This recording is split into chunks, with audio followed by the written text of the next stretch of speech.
Remember the prophecy. Samson, chosen by the living. روایت ہے کہ حضرت شمعون علیہ السلام بہت بڑے حق پرست زبردست شجاعت رکھنے والے بہادر تھے۔ ان کے بدن پر سر کے بالوں کی طرح بہت زیادہ بال تھے۔ اللہ تعالیٰ نے ان کو قوت بہت زیادہ عطا کی تھی۔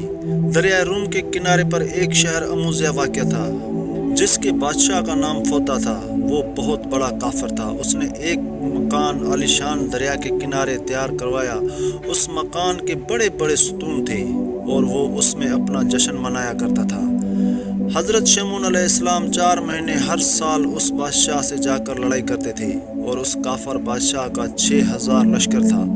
حضرت شمعون علیہ السلام سے وہ لشکر بھی لڑا کرتا تھا اور حضرت شمعون علیہ السلام بہت جری اور بہادر تھے، اس لیے اکیلے ہی اس کافر بادشاہ کے لشکر میں گھس کر ہر مرتبہ تقریباً 1000 فوجی مار آتے تھے اور کثیر تعداد میں مجروح کر کے آتے تھے۔ پھر اس کے بعد وہ اپنے گھر میں جا کر عبادت برابر کرتے رہتے تھے اور 4 مہینے برابر خلق خدا کی ضیافت بھی بہت کرتے تھے اور اللہ تعالیٰ ان کافروں پر ہمیشہ ان کو غالب رکھتا تھا۔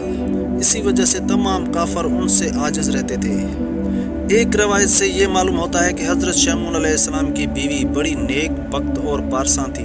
ایک دن کافروں نے آپس میں صلاح کی کہ حضرت شمعون علیہ السلام کی بیوی کو کچھ فریب دیا جائے۔ تب بادشاہ اموزیہ نے فریب کر کے کسی شخص کو خفیہ طور پر شمعون کی بیوی کے پاس بھیجا۔ اس نے کہا، اے بی بی، ہم دیکھتے ہیں کہ شمعون تمہاری طرف رغبت نہیں کرتے اور ان کا خیال کسی غیر کی طرف ہے، تو اگر ایک کام کرو کہ ان کو کسی طرح سے مار ڈالو تو ہمارا بادشاہ اموزیہ تم سے نکاح کرے گا، پھر تم بہت ہی آرام سے رہو گی اور تخت و سلطنت بھی تم کو ملے گا، پھر تو تم بادشاہی کرو گی۔ بس عورت ناقص عقل نے دنیا کے گھر سے کہا، جو تمہارا بادشاہ حکم کرے گا میں ویسا ہی بجا لاؤں گی۔ تب اس نے ایک رسی اس کو دی کہ جب حضرت شمعون علیہ السلام رات کو سو جائے تو تم اس رسی سے باندھ رکھنا اور پھر ہماری طرف خبر کر دینا، ہم اسے اسی حالت میں بادشاہ کے پاس لے جائیں گے اور وہی ان کو مار ڈالیں گے۔ بس اس مردود کے کہنے سے حضرت شمعون علیہ السلام کی بیوی نے اپنے پاس رسی چھپا کر رکھی۔ جب رات ہوئی اور حضرت شمعون علیہ السلام سو گئے، بیوی نے ان کو نیند کی حالت میں باندھنا شروع کر دیا اور اچانک وہ نیند سے بیدار ہو گئے اور انہوں نے اپنے ہاتھ پاؤں بندھے دیکھے تو رسی کو توڑ ڈالا اور بیوی سے پوچھا، کس نے مجھے باندھا تھا؟ وہ بولی کہ میں نے خود ہی باندھا تھا۔ حضرت شمعون علیہ السلام نے پھر کہا، تم نے مجھے کیوں باندھا تھا؟ وہ بولی کہ میں تمہاری طاقت آزما رہی تھی کہ تمہارے اندر طاقت ہے یا نہیں، اور میں یہ دیکھنا چاہتی تھی کہ کوئی دشمن تم سے لڑ سکتا ہے یا نہیں۔ یہ سن کر حضرت شمعون علیہ السلام نے کہا، تم خاطر جمع رکھو، کوئی شخص اللہ کے فضل سے ہم سے زوراور نہیں ہو سکتا۔ پھر 4 مہینے کے بعد حضرت شمعون علیہ السلام اس شہر میں جہاد فی سبیل اللہ کے واسطے گئے اور پھر وہاں سے لڑائی میں فتح حاصل کر کے واپس تشریف لے آئے۔ پھر بادشاہ اموزیہ نے حضرت شمعون علیہ السلام کی بیوی کے پاس لوگوں کو بھیجا۔ وہ بولی، میں نے اس کو باندھا تھا لیکن وہ بڑا ہی زوراور ہے، اس نے رسی توڑ ڈالی، تم لوگ بادشاہ سے جا کر کہو۔ چنانچہ ان لوگوں نے پھر واپس آ کر بادشاہ سے کہا۔ پھر بادشاہ نے بہت سارا مال و دولت دے کر ایک لوہے کی زنجیر حضرت شمعون علیہ السلام کی بیوی کے پاس بھیجی کہ اب اس زنجیر سے اس کو باندھ رکھنا اور پھر فوراً مجھے خبر کر دینا۔ دوسرے دن شمعون علیہ السلام کو ان کی بیوی نے لوہے کی زنجیر سے باندھا۔ جب حضرت شمعون علیہ السلام نیند سے بیدار ہوئے تو انہوں نے اپنے ہاتھ پاؤں زنجیر سے بندھے دیکھے۔ یہ دیکھتے ہی انہوں نے اپنے پاؤں ہلائے تو زنجیر ٹوٹ گئی۔ پھر اس کی خبر بادشاہ کو پہنچی۔ بادشاہ اموزیہ نے کہا کہ لوہے سے کوئی چیز اور مضبوط نہیں، آخر میں اس کے باندھنے کی واسط کیا بھیجوں؟ اب تو صورت یہی ہے کہ اسے کہو کہ جس طرح ہو سکے اس کو میرے پاس بھیج دو۔ پھر انہوں نے حضرت شمعون علیہ السلام کی بیوی سے جا کر کہا۔ وہ بولی، بہت اچھا، میں کچھ تدبیر کروں گی اور پھر آپ کو کہلا بھیجوں گی، آپ سب خاطر جمع رکھیے۔ ایک دن حضرت شمعون علیہ السلام لڑائی سے واپس گھر میں آئے اور اپنی بیوی سے ہر طرح کی باتیں کرنے لگے۔ ان کی بیوی نے کہا، آپ کو اللہ تعالیٰ نے بہت طاقت دی ہے، اب تم ہم کو یہ بتاؤ، کیا کوئی ایسی چیز بھی ہے کہ اس سے تم کو بند کر کے رکھ سکیں اور تم اس کے باوجود زور آزمائی کے توڑ نہ سکو؟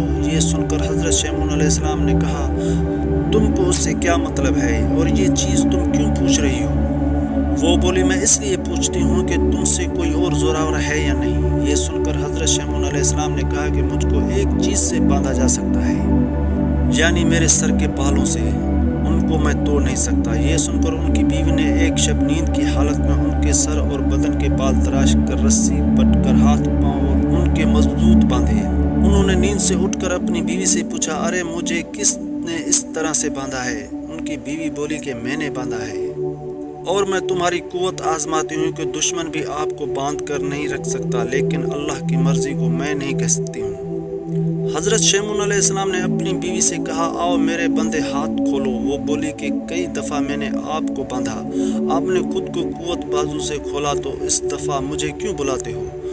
اس کے جواب میں حضرت شمعون علیہ السلام نے کہا کہ اگر میں ہلوں گا اور زور لگاؤں گا تو میرے تمام بدن کی ہڈیاں درہم برہم ہو جائیں گی۔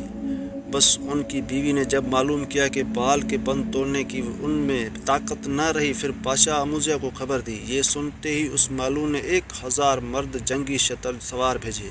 انہوں نے آ کر حضرت شمعون علیہ السلام کے ہاتھ پیر ناک کان کاٹ کر ان کی آنکھیں اور زبان نکال کر اور اونٹ پر لاد کر بادشاہ کے پاس حاضر کیا، اور سب کافر کہنے لگے کہ اب ہم سب شمعون سے محفوظ ہو گئے۔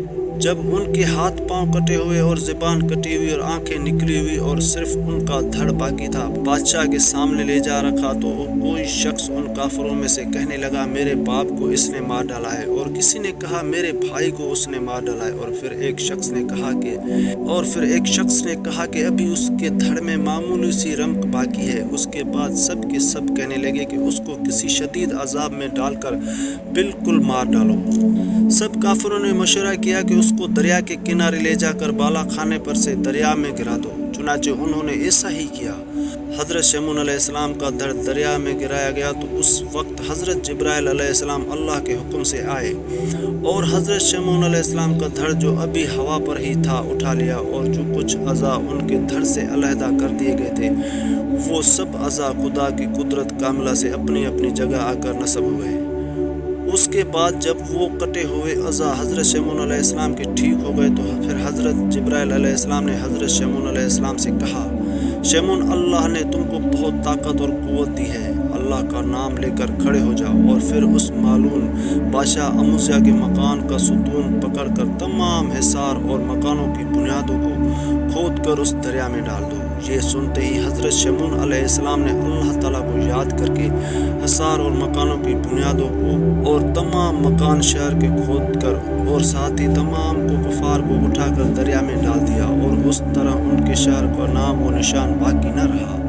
اور پھر اللہ تعالیٰ کا شکر بجا لائے اور اپنے گھر واپس آ کر اپنی بیوی کو مار ڈالنے کا قصد کیا، تو اس وقت حضرت جبرائیل علیہ السلام اللہ تعالیٰ کے حکم سے آئے اور انہوں نے اللہ تعالیٰ کا پیغام دیا کہ اللہ تعالیٰ تم کو فرماتا ہے کہ اپنی بیوی کو مت مارو اور کوئی اذیت بھی مت دو، کیونکہ اس نے نادانی سے بادشاہ کی صلاح سے تم کو باندھ کر اس کے حوالے کیا تھا۔ کیونکہ عورت ناقص العقل ہوتی ہے، تم اس کی یہ تفسیر معاف کر دو اور اس کے ساتھ نیک سلوک کرو، اللہ مالک ہے۔ بعض تاریخی کتابوں میں اور بعض تفسیروں میں شمعون کو بطور نبی نہیں لکھا، بلکہ بلاد عرب میں بنی اسرائیل میں شمعون نام ایک عابد زاہد پارسا تھا۔